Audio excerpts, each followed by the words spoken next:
श्री राधे। नमस्कार दोस्तों, आप सभी का हमारे YouTube चैनल में स्वागत है। मैं विजेंद्र आज आपके लिए एक और नई भक्त की कथा लेके आया हूँ। श्री रंग जी भक्तमाल की कथा है। श्री रंग जी अनंताचार्य महाराज के प्रधान शिष्यों में से एक थे। गृहस्थ आश्रम के समय आपका निवास दौसा नामक ग्राम में था, जो जयपुर में आता है। ये वैश्य कुल में उत्पन्न हुए थे। इनके यहाँ सेवा करने के लिए एक नौकर रखा गया था, लेकिन वो स्वभाव से बड़ा ही दुष्ट था। कुछ समय बीता, मृत्यु हुई, यमराज को प्राप्त हुआ है। वहां उस पापी को यमराज ने दूत कार्य में नियुक्त किया। तब यमराज ने उसे क्या बनाया? यम का एक दूत बना दिया। और क्या काम सौंपा? काम सौंपा कि तू जा और जाकर के जो भी मर जाए उसको लेकर के आना, उसके प्राणों को हर के लाना है। अब देखिए क्या प्यारी घटना घटती है।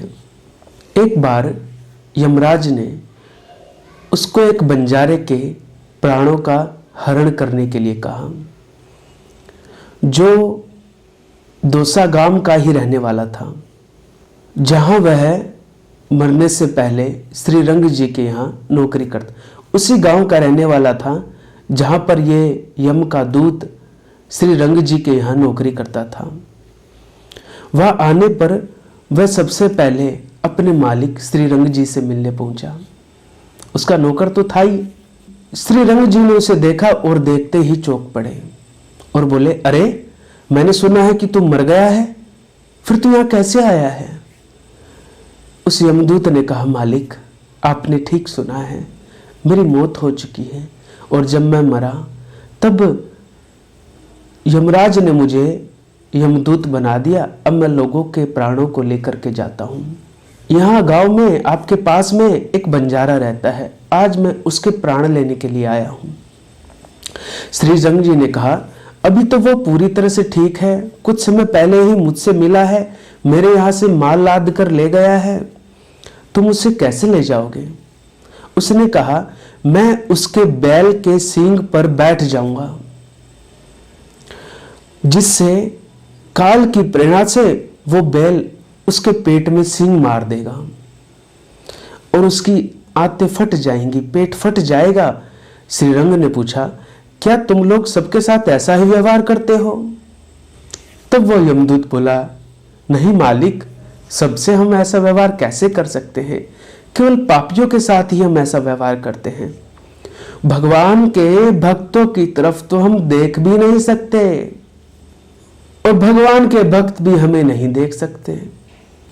इसलिए मैं आपको सलाह देने आया हूं कि जितना जीवन शेष बचा है, इस समय में आप भगवान की भक्ति कर लीजिए। मैंने आपका नमक खाया है, मैं आपके साथ विश्वासघात नहीं कर सकता। मानता हूं मैं काम में निकम्मा था, दुष्ट था, लेकिन था तो आपका नौकर। अगर आपको यकीन नहीं मेरी बात का तो आप चलिए और मेरे साथ, और आप खुद देख लीजिएगा। श्री रंग जी इस यमदूत की बात सुनकर वहां गौशाला में गए, जहां पर वह बंजारा अपने बैलों को चारा डाल रहा था। अब यह यमदूत जा करके उस बैल के सींग पर बैठ गया। बैल बार बार अब सिर हिलाने लगा, क्योंकि उसके सिर पे तो यमदूत सवार है। अब उसे बंजारे को खाना दाना डालने में परेशानी होने लगी।